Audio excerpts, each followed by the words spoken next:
Hello and welcome to the Flightline Fabrications Living History Project.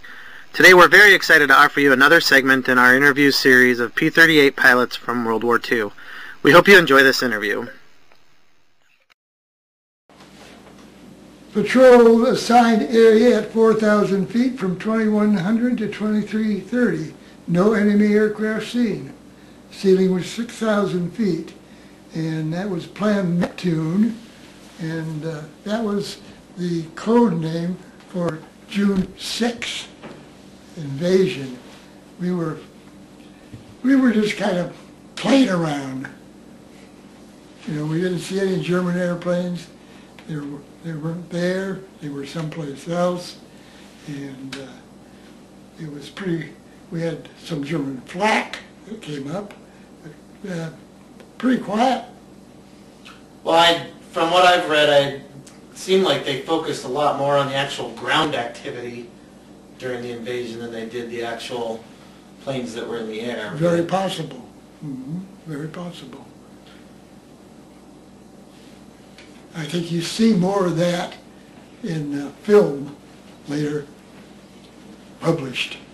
You see guys on the ground. Mm-hmm. Right.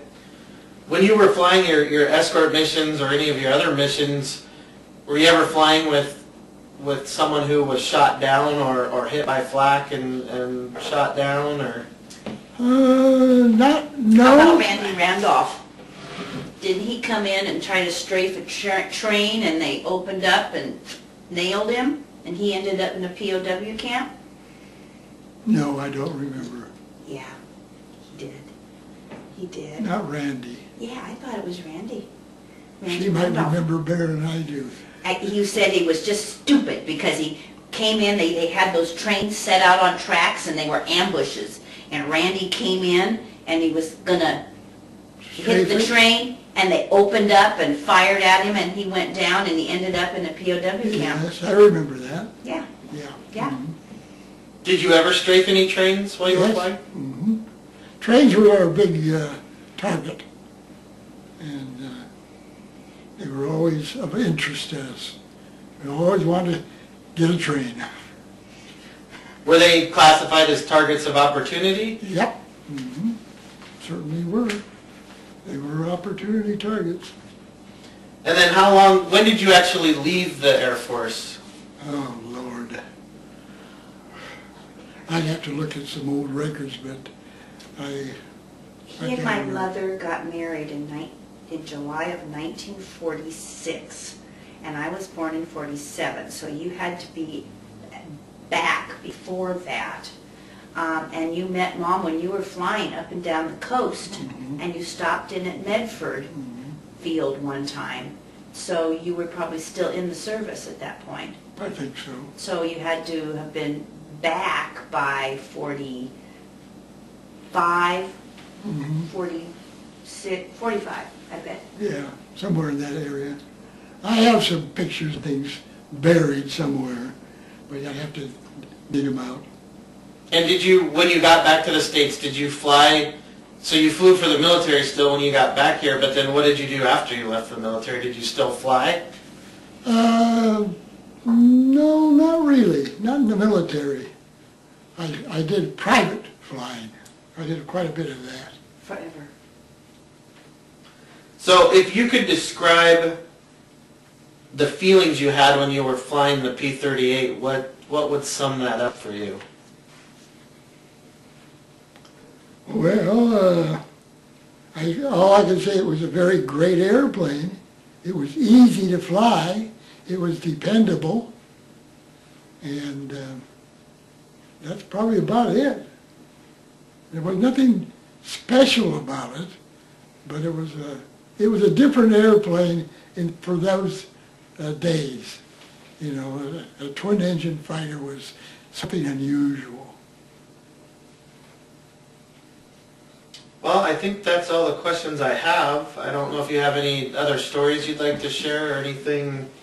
Dad, Frank reminded me, and I told him that maybe this wasn't pertinent, but he thought it was funny, when you were stationed like up in Washington or something, and somebody had fixed a tank, and you guys drove this tank down to California? Yeah, there was silly thing? It was a regular Army tank, and I can't remember the station in Washington. We were there, just one squadron was stationed there momentarily. Then we picked that squadron up and moved it to California, and one guy was really hot for that P-38.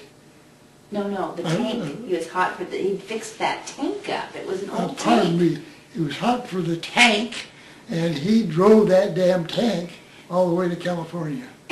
And I wish I could remember his name, because he was driving that tank all over Hades.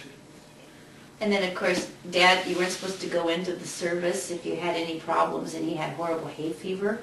And the first time you had a hay fever attack, you had to go in to see the doctor. White surgeon. And he knew exactly what you had. Yeah, he said, "Oh, got a case of hay fever, John?" And I said, "Yeah. Have you ever had it before?" "No, sir. Must be something in the air down here." And then, how about when you had appendicitis attack up in the plane? And my dad is an extremely neat person. Oh. And there was no way he wanted to get sick in his airplane. And I got sick. And he got sick. So first he took off one of his leather gloves, Mm-hmm. and you used the liner, because they had liners and leather gloves and out the window.